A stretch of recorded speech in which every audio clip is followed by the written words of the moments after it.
Itu tadi pertanyaannya, apakah ada unsur pidana dari pernyataan Roy Suryo dan kawan-kawannya? Bersama kami akan membahas dengan sejumlah narasumber. Sudah hadir Pak Zefrin Boy Kanu selaku Ketua Umum Peradi. Bersatu, terima kasih sudah hadir Pak Boy. Selamat malam. Dan juga hadir pula Pak Juju Purwanto yang merupakan perwakilan dari TPUA. Selamat malam. Selamat malam, Pak Juju. Ya, tentunya kami ingin mengetahui, langsung saja kami ingin tanyakan Pak Boy, ini dengan adanya pernyataan dari Roy Suryo, memang ada potensi unsur pidana itu? Ya, selamat malam Mbak. Ya. Pemirsa dan Abang ya. Iya, terima kasih. Kalau menurut kami justru ada unsur pidananya. Kalau tidak ada unsur pidana, ngapain kita capek-capek cari kerja, namanya nggak ada kerjaan berarti ya. Jadi yang kita laporkan itu pasal 28 ayat 2 Undang-Undang ITE. Itu kan jelas itu kan. Jadi setiap orang dengan sengaja kemudian melakukan tanpa hak melakukan penyebaran informasi yang bertujuan untuk menimbulkan rasa kebencian dan juga permusuhan yang berdasarkan sara ya. Walaupun dalam hal ini mungkin lebih tepat kepada antar golongannya. Jadi kita melihat bahwa di sini bahwa antar golongan ini yang menjadi sasaran empuk. Jadi kita melihat bahwa peristiwa-peristiwa yang dilakukan oleh Bang Roy dan teman-teman itu jelas menimbulkan rasa kebencian dan permusuhan. Terjadi perpecahan, terjadi polarisasi di masyarakat, sehingga ini kita bisa unsur pidananya masuk. Ini khusus antar golongan.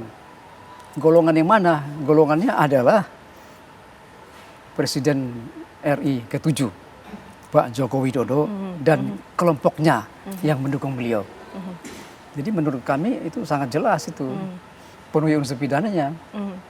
Makanya kami laporkan, memang dalam hal ini yang kita laporkan, kadang-kadang teman-teman dari Bang Roy kan bertanya, mana legal standingnya? Nah, legal standing yang pertama itu kan KUHP 108 jelas itu. Setiap orang yang mendengar, merasakan, mengalami, dia punya hak untuk melaporkan ke penyelidik atau penyidik. Itu yang pertama. Yang kedua, pasal 100 Undang-Undang Nomor 39 tahun 199 tentang HAM. Itu setiap orang berhak untuk melaporkan ya kepada. Semua orang berhak untuk melaporkan, tapi untuk kasus ini Pak Juju kami ingin mengetahui bagaimana pendapat Anda. Langsung saja ditanggapi bagaimana pernyataan Pak Boy tadi. Iya, apa yang diungkapkan oleh rekan tadi, bahwa setiap orang boleh saja kan melaporkan jika ada sesuatu hal yang dianggap ya katakanlah perbuatan pelanggaran hukum misalnya begitu. Dan hal ini adalah kaitannya ke berakibat timbul suatu akibat yang salah satunya sara misalnya, suku, agama, ras antar golongan. Apa yang dilaporkan oleh beliau ini atau teman-teman kita ini itu adalah jelas tidak relevan. Ya, sementara kita adalah membicarakan kasus delik aduan, yaitu seorang Jokowi, ya, di mana beliau juga langsung mengadukan secara personal kepada Polda Metro Jaya kan begitu. Nah, bahwa teman-teman ini argumentasikan pasal 28 tadi ayat 1 ayat 2 ya. Seperti itu, kita tidak pernah melihat ya misalnya akibat hukum daripada suatu laporan itu, apakah terjadi kegaduhan, terjadi permusuhan di masyarakat, ya suatu akibat konkretnya seperti apa tidak pernah ada. Kalaupun ada mungkin di ITE ya, transaksi elektronik misal seperti itu. Kita melihat memang ya biasalah ya, pro dan kontra. Tapi kegaduhan masyarakat pada jadi bakar-bakaran, berantem atau permusuhan atau segala macam itu tidak ada. Kekisruhan itu tidak pernah terjadi. Jadi tidak relevan. Hasutan tersebut. Hasutan itu tidak relevan. Tidak relevan, benar Pak Boy? Ya itu kan boleh aja, itu dari pihak Bang Roy. Tapi kalau pihak kami itu sangat relevan. Sangat relevan. Sangat relevan karena terjadi polarisasi di kalangan masyarakat. Ada unsur kebencian, ada unsur permusuhan. Walaupun itu di medsos ya, tetapi kalau tidak dicegat, ini kan berbahaya. Itu sebenarnya kita perlu laporkan pada pihak-pihak tertentu supaya hentikan semua narasi-narasi ini. Contohnya seperti apa?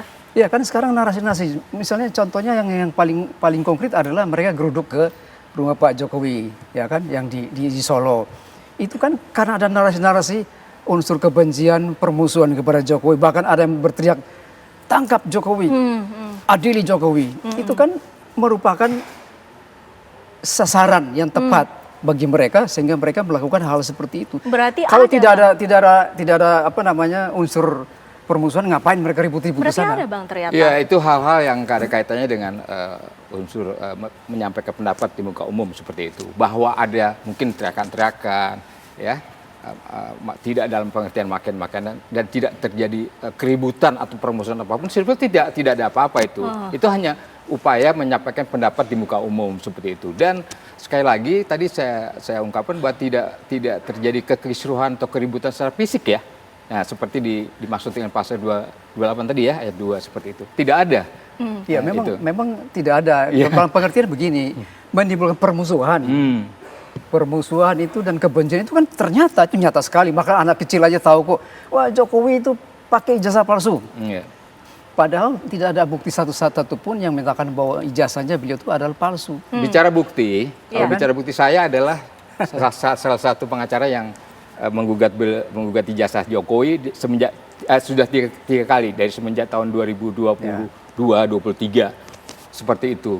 Di Jakarta, Pengadilan Negeri Jakarta Pusat 2 kali, di Pengadilan Solo, Kota Solo, Surakarta itu pidana. Iya. 1 kali yang kasusnya Bambang Tri dan Gus Nur, kasus seperti itu, dan akhirnya dipenjara seperti itu. Jadi dalam 3 kali persidangan itu seorang Joko Widodo yang katanya punya ijazah asli tidak pernah mau dan tidak ada itikat baik goodwill untuk menunjukkan di dalam pembuktian di pengadilan itu tidak pernah sekalipun sampai saat ini.